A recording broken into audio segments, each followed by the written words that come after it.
Shalom saudaraku yang dikasihi oleh Tuhan Yesus Kristus. Mari kita siapkan hati kita untuk masuk dalam doa syukur hari ini.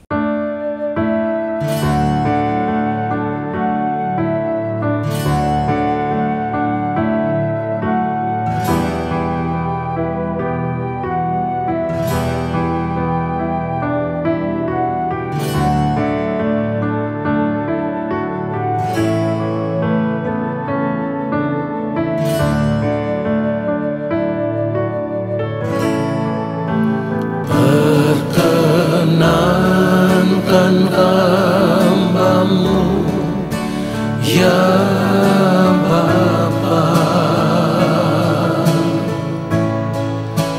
masuk dalam hadirat-Mu yang kudus. Perkenankan hamba-Mu, ya Yesus, sujud menyembah dalam kekudusan.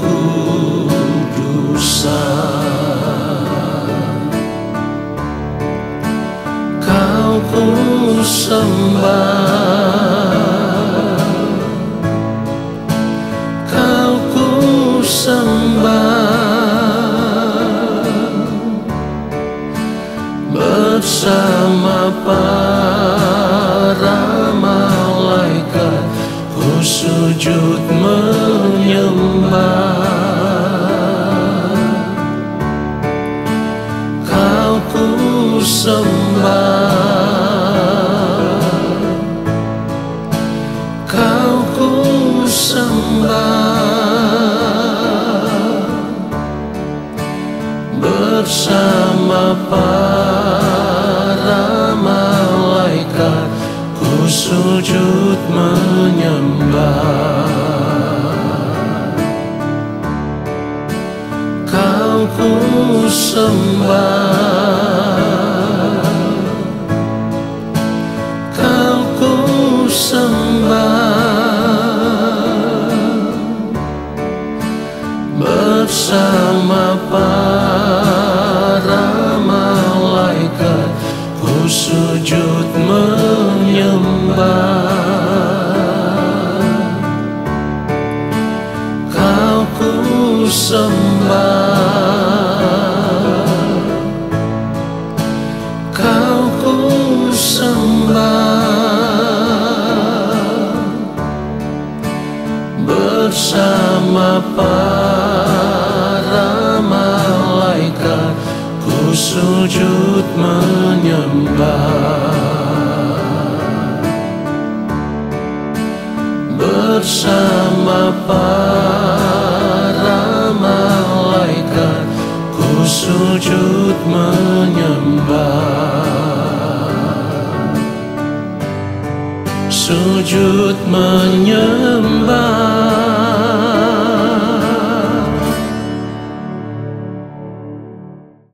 Mari kita berdoa.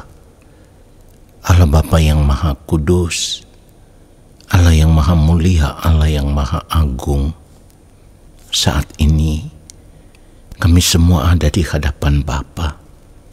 Kami mau duduk diam di dalam hadirat-Mu, duduk diam di kaki-Mu ya Tuhan.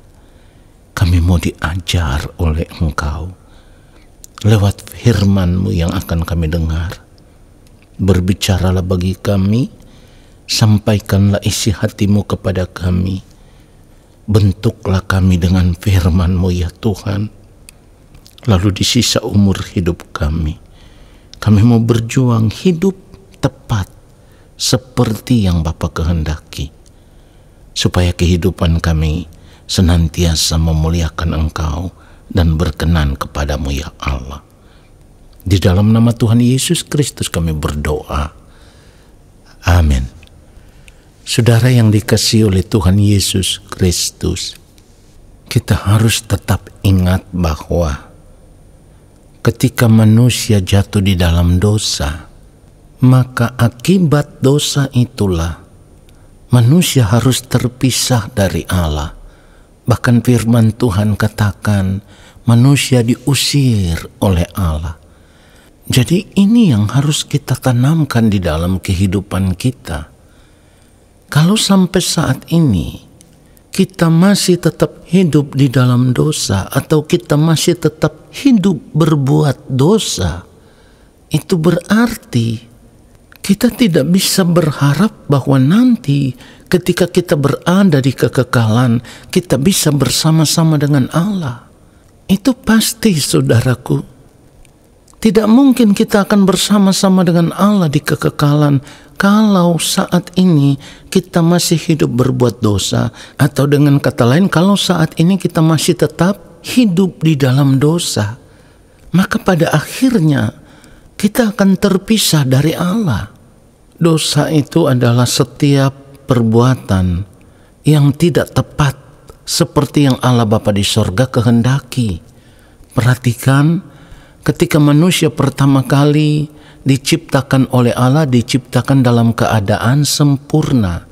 Tetapi ketika manusia jatuh di dalam dosa, firman Tuhan katakan manusia telah kehilangan kemuliaan Allah.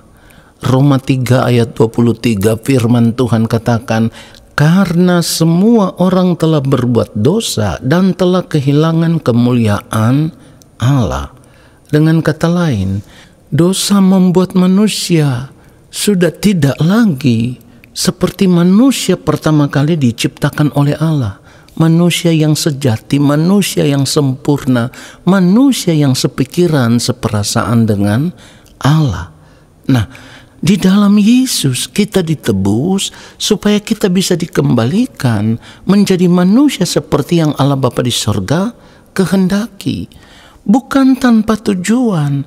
Maksudnya adalah supaya ketika kita kembali menjadi manusia yang sejati, manusia seperti yang diciptakan Allah sejak semula, yaitu manusia yang sepikiran, seperasaan dengan Allah, maka kita bisa kembali diterima sebagai anak-anak Allah.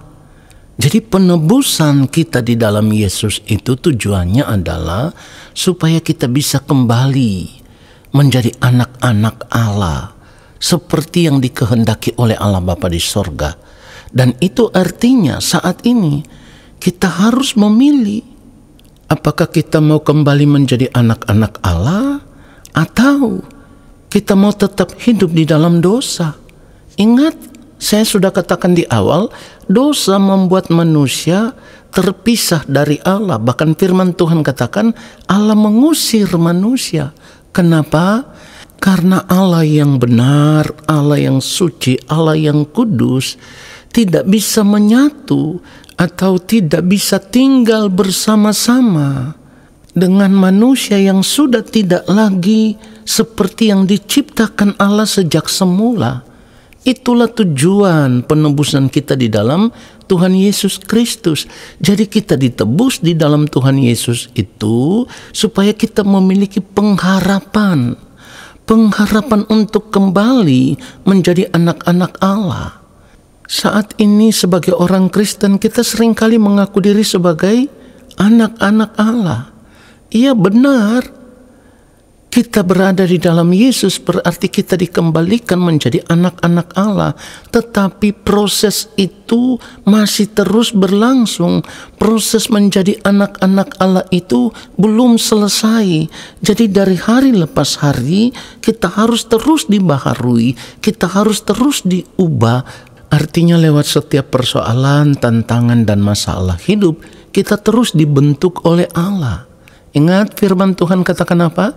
Allah bekerja dalam segala sesuatu untuk mendatangkan kebaikan bagi mereka yang mengasihi Dia, yaitu bagi mereka yang terpanggil sesuai dengan rencana Allah. Jadi kalau kita tahu di dalam Yesus kita dipanggil sesuai dengan rencana Allah supaya kita bisa dikembalikan menjadi anak-anak Allah, maka kita harus berjuang. Lewat setiap persoalan, tantangan dan masalah apapun yang kita hadapi, kita harus berjuang supaya tetap hidup di dalam penurutan akan kehendak Allah.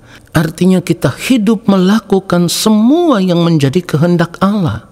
Ingat, manusia jatuh ke dalam dosa karena saat itu manusia lebih memilih untuk hidup mengikuti kehendak iblis. Sebab manusia melanggar perintah Allah. Keadaan itulah yang membuat manusia menjadi berdosa dan harus terpisah dari Allah. Jadi sekarang kalau kita tahu bahwa di dalam Yesus kita ditebus supaya bisa kembali menjadi anak-anak Allah, maka kita harus memilih untuk tidak hidup berbuat dosa lagi. Apapun persoalan, tantangan, masalah, semua yang kita hadapi, keadaan itu tidak boleh membuat kita kembali hidup di dalam dosa. Saudara perhatikan kebenaran firman Tuhan 1 Yohanes 3, kita baca ayat yang kedua. Saudara-saudaraku yang kekasih, sekarang kita adalah anak-anak Allah, tetapi belum nyata apa keadaan kita kelak. Akan tetapi kita tahu bahwa apabila Kristus menyatakan dirinya, kita akan menjadi sama seperti Dia. Sebab kita akan melihat Dia dalam keadaannya yang sebenarnya. Lalu di dalam ayatnya yang ketiga dikatakan, setiap orang yang menaruh pengharapan itu kepadanya menyucikan diri sama seperti Dia yang adalah suci. Jadi kalau kita tahu di dalam Yesus kita dikembalikan menjadi anak-anak Allah, bahkan saat ini kita sering mengaku kita adalah anak-anak Allah, tetapi firman Tuhan katakan belum nyata apa keadaan kita kelak. Artinya, apakah nanti kita layak diterima sebagai anak Allah atau kita ditolak oleh Allah? Jadi firman Tuhan katakan belum nyata keadaan kita kelak. Lalu dikatakan akan tetapi kita tahu bahwa apabila Kristus menyatakan dirinya, kita akan menjadi sama seperti Dia. Sebab kita akan melihat Dia dalam keadaannya yang sesungguhnya. Saudaraku, dari kebenaran ini kita harus mengerti bahwa selama kita tetap menanti-nantikan kedatangan Tuhan Yesus, kita harus tetap berjuang supaya kita bisa menjadi manusia yang serupa dengan Yesus. Seringkali saya sudah katakan, ingat baik, standar kehidupan anak-anak Allah itu hidupnya Yesus. Firman Tuhan katakan apabila Kristus menyatakan dirinya, kita akan menjadi sama seperti Dia. Artinya sama seperti Yesus di dalam kemuliaannya, menjadi pribadi yang sempurna seperti yang diciptakan Allah sejak semula. Ini yang harus kita capai. Tetapi sekarang ini, kalau kita melihat cara hidup banyak orang percaya atau orang Kristen, mereka merasa menjadi Kristen itu sudah cukup. Mereka merasa percaya kepada Yesus itu sudah cukup. Padahal percaya itu sama dengan melakukan segala sesuatu seperti yang dikehendaki oleh pribadi yang kita percayai. Kita mempercayai siapa? Kita mempercayai Allah di dalam Yesus. Berarti kita harus melakukan segala sesuatu di sepanjang hari hidup kita sama seperti hidupnya Yesus. Ingat itu? Tadi firman Tuhan sudah katakan di dalam ayat yang ketiga, setiap orang yang menaruh pengharapan itu kepadanya menyucikan diri sama seperti Dia yang adalah suci. Jadi kalau kita tidak berjuang untuk menjaga kesucian hidup, kita masih tetap hidup berbuat dosa. Saudaraku, ini artinya kita sendirilah yang telah memilih untuk tidak menjadi anak-anak Allah. Karena anak-anak Allah itu sebagaimana Allah benar, Allah suci, maka anak-anaknya juga harus benar, harus suci. Oke, kita baca ayat yang keempat.